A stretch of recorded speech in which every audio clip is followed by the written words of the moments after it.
स्वागत आहे आपलं हवामान अलर्ट या युट्यूब चॅनलवर. आज दिनांक आहे 4 डिसेंबर. आज आपण 4, 5 आणि 6 डिसेंबर या 3 दिवसाचा हवामान अंदाज आजच्या व्हिडिओमध्ये पाहणार आहोत. व्हिडिओ शेवटपर्यंत नक्की पहा, जेणेकरून ज्या काही अपडेट्स असतील त्या तुमच्यापर्यंत पोहोचतील. सर्वप्रथम जर पाहायचं गेलं तर दक्षिणेकडून थोडंफार बाष्पयुक्त वाऱ्याचा फ्लो आपल्या राज्यात दक्षिण महाराष्ट्रात होत आहे. त्याच्यामुळे आज आणि उद्या कोल्हापूर असेल, सांगली, सोलापूर या 3 जिल्ह्यातून दक्षिण भागात स्थानिक ढगनिर्मिती झाली तर पावसाची शक्यता या भागात बनत आहे. आणखी कोणत्या जिल्ह्यात ढगाळ हवामान होणार आहे पुढे सविस्तर मध्ये पाहणार आहोत. यानंतर सध्या जर महाराष्ट्राच्या जवळून दुपारच्या 12 वाजताच्या सॅटेलाइट इमेज मध्ये जर पाहायचं गेलं तर तुम्ही पाहू शकता इकडे कर्नाटकच्या बाउंड्री लाईनवर महाराष्ट्र कर्नाटकच्या बाउंड्री लाईन बऱ्यापैकी ढग सक्रिय झालेले आहेत. त्याच्यामुळे आज इकडे सिंधुदुर्ग, सांगली, कोल्हापूर, सोलापूर हा जो पट्टा आहे या भागातून ढगाळलेलं हवामान होणार आहे. बऱ्यापैकी ढग सध्या या भागात सक्रिय आहेत. सर्वप्रथम आपण आजचा हवामान अंदाज पाहूया 4 डिसेंबरचा. तर आज सांगलीच्या दक्षिण भागात, कोल्हापूरच्या दक्षिण भागात आणि सिंधुदुर्गच्या दक्षिण भागात या 3 जिल्ह्यांच्या दक्षिण भागात स्थानिक ढग निर्मिती झाली तर आज एकाच दुसऱ्या ठिकाणी मध्यम पावसाचे थेंब पडू शकतात. पण हा पाऊस सार्वत्रिक नसेल, सर्वदूर नसेल, मुसळधार नसेल किंवा जोरदार वाऱ्यासह पाऊस हा नसेल. कुठेतरी हलके थेंब पडू शकतात.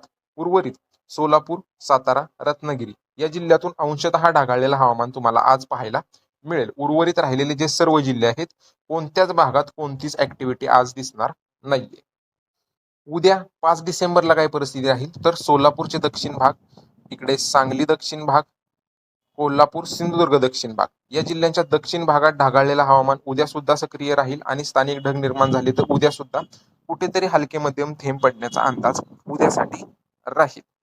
उर्वरित सोलापूरचे राहिलेले भाग, सातारा, रत्नागिरी या भागातून ढगाळलेलं हवामान उद्यासाठी सुद्धा होईल. पण अंशतः ढग असतील, असं काही नाही की भरपूर प्रमाणात ढग निर्माण होतील असं काही नाही. अंशतः ढग तुम्हाला आकाशात दिसतील. यानंतर 6 डिसेंबरला वातावरण या भागात जे ढगाळ हवामान होत होतं 4-5 ला तसेच 6 तारखेला या भागातून वातावरण हे पूर्णपणे क्लिअर होण्याचा अंदाज आहे. या भागात ढगांची निर्मिती 6 तारखेपासून होणार नाहीये.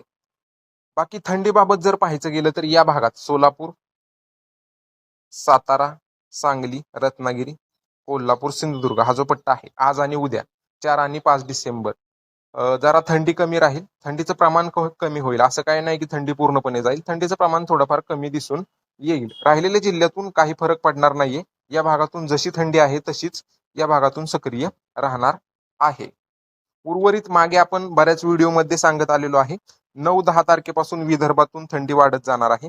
9-10 डिसेंबर पासून 11 डिसेंबर, 12 डिसेंबर अशीच ही पश्चिम दिशेने पुढे येईल.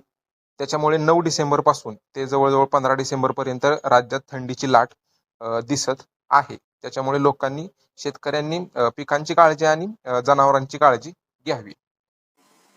तर बाकी सध्याच्या अपडेटमध्ये एवढंच. तुमच्या जिल्ह्यातील रोजच्या पावसाच्या व तापमानाच्या अपडेटसाठी आपल्या युट्यूब चॅनलला नक्की सबस्क्राईब करा.